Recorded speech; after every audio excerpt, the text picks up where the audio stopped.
The morning the flower shop was destroyed began with a scream of shattering glass that echoed down the quiet street like a thunderclap. Neighbors rushed to their windows. Petals scattered across the pavement like fallen memories. A man stood frozen in the doorway of his small shop, holding a watering can that trembled in his hand as if it understood what had just happened. In front of him, a black luxury car had smashed into the display stand of roses and lilies, crushing weeks of careful work beneath its tires. Inside the car sat one of the most powerful women in the city, CEO Valeria Cross. Her face burned with anger so fierce it seemed capable of setting the entire street on fire. She had come to confront the shop owner about a dispute over property redevelopment. Instead, in a moment of rage and impatience, she had done something that could never be undone. And standing in the ruined doorway was the man whose life she had just shattered, Rowan Hale, a quiet single father who had built that tiny flower shop from nothing but grief, love, and the desperate hope of giving his daughter a better life.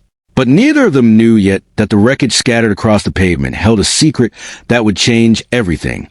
If you believe kindness and second chances can change lives, take a moment to like, comment, share, and subscribe to the channel Heartfelt Stories. Your support helps keep these meaningful stories alive. Rowan Hale had never expected life to be easy. After his wife passed away 3 years earlier from a sudden illness, the world had become a heavy place filled with silence. Their daughter, Mira, had only been 5 years old at the time. She had cried for weeks, clutching the small stuffed rabbit her mother once gave her. Rowan had promised himself that no matter how hard things became, he would make sure she grew up surrounded by beauty instead of sadness. That promise had led him to open the little flower shop on Maple Street. It was barely more than a narrow storefront with wooden shelves and large windows that caught the warm morning sun. But Rowan treated every bouquet like a tiny work of art. Tulips for new beginnings, sunflowers for hope, lavender for peace. The shop slowly became a quiet refuge for people passing through difficult moments in life. Weddings, funerals, apologies, and celebrations all wrapped in fragile petals. Rowan worked long days, often waking before sunrise to visit the wholesale flower market. Mira would sit on a stool in the shop after school, drawing pictures of gardens while Rowan arranged bouquets behind the counter. It wasn't a glamorous life, but it was filled with gentle moments. Then the city announced a massive redevelopment project. A luxury shopping complex was planned for Maple Street, and many of the small family businesses were suddenly told they would need to relocate. Valeria Cross was the driving force behind that project. As CEO of Cross Development Group, she was known for transforming entire neighborhoods into sleek commercial centers. Her ambition had built an empire of glass towers and upscale malls. Investors praised her ruthlessness and efficiency. But to many small shop owners, her company represented something colder. A machine that erased the quiet corners of the city where ordinary lives unfolded. Rowan received the official notice one rainy afternoon. The letter stated that his building had been purchased and demolition would begin within 2 months. He sat in the back room of the shop, staring at the paper, while Mira colored flowers at the table nearby. Moving the shop would cost money he didn't have. Losing it meant losing the only stable income he could provide for his daughter. Still, Rowan refused to give up without trying. He requested a meeting with the development company. He wrote letters explaining how long the shop had served the neighborhood. He even gathered signatures from customers who supported keeping the small businesses on Maple Street. But Valeria Cross had no patience for emotional appeals. To her, projects were timelines, numbers, and progress. One afternoon, she drove down Maple Street to inspect the property scheduled for redevelopment. The narrow street irritated her. It felt outdated, cluttered with old signs and faded storefronts. She stepped out of her car in front of Rowan's flower shop, just as he was placing fresh bouquets outside. Rowan politely approached her, hoping this unexpected meeting might finally give him a chance to explain what the shop meant to him and the community. But Valeria had already read his letters, and they had annoyed her. To her, he represented resistance, delays, obstacles standing in the way of a project worth millions. Their conversation quickly turned tense. Rowan spoke about families, memories, and the importance of preserving local businesses. Valeria responded with statistics about economic growth and modernization. The more Rowan pleaded, the more impatient she became. Finally, in a surge of frustration, she stormed back into her car, slammed the door, and accelerated forward. In her anger, she lost control for a split second. The car lurched onto the sidewalk and crashed into the flower stand. Wood splintered, glass shattered, buckets tipped over, sending water and petals flooding across the pavement. The silence afterward felt heavier than the crash itself. Rowan stood frozen as the display he had built that morning lay crushed beneath the wheels. Months of careful work destroyed in seconds.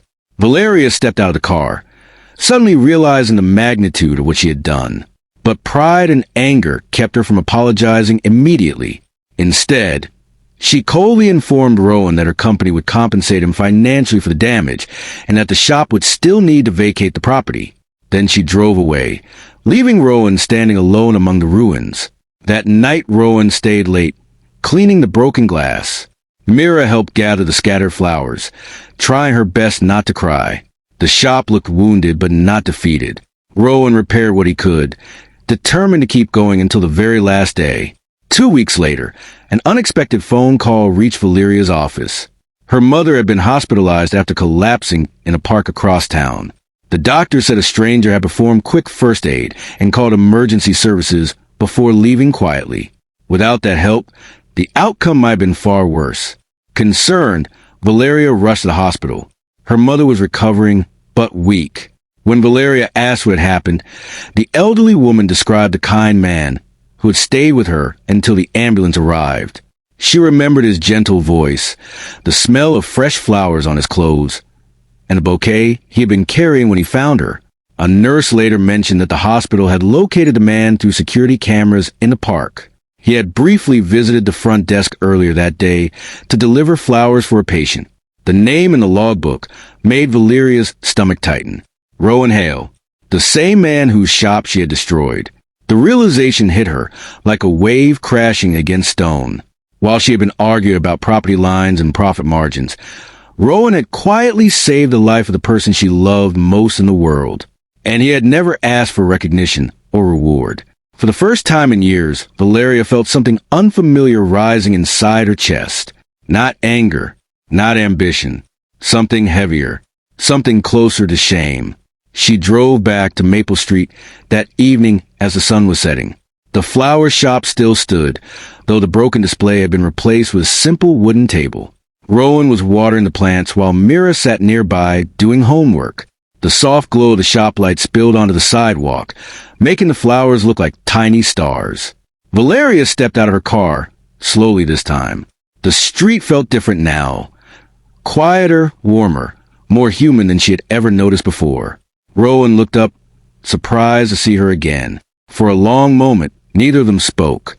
Then Valeria finally said the words that had been waiting in her heart since she left the hospital. She thanked him for saving her mother's life. She apologized for the destruction she had caused, and she admitted something she had never admitted to anyone before, that in her relentless pursuit of success, she had forgotten how deeply ordinary lives could matter. Over the following weeks, something unexpected began to happen. The redevelopment plans were revised. Several historic storefronts on Maple Street, including Rowan's flower shop, were preserved as part of a new community plaza. Valeria even helped fund renovations that gave the shop a brighter, stronger space without erasing its charm.